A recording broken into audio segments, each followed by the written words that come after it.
আর যারা ব্যবসা করে তারা দুই ধরনের। যদি পার্টনারে ব্যবসা করে তাহলে ৩২ জন আল্লাহ, যদি ১০ জন মিলে পার্টনারে ব্যবসা করে তাহলে ১১তম আল্লাহ। সবাই মিলে ব্যবসা চলছে, একজন যদি খালি ১০ টাকা সরাই তাহলে আল্লাহ বলবে আমি আর থাকলাম না, যা আমি গেলাম। তখন এটা তো মারামারি লেগে যাবে, মামলা হবে, দিয়ে একবারে কেউ জেলে কেউ বাইরে। আর যদি একাই ব্যবসা করেন ভালো, তখন আল্লাহ রাসূল বলছেন যারা সত্যবাদী ব্যবসায়ী তারা বিচারের মাঠে নবীদের সাথে সত্যবাদীদের সাথে থাকবে।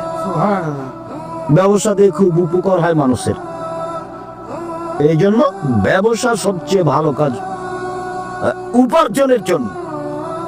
আর বড় থেকে বড় ব্যবসায়ী হন না কেন, বসুন্ধরা দেখে দেখে একটু বুদ্ধি নেওয়ার দরকার।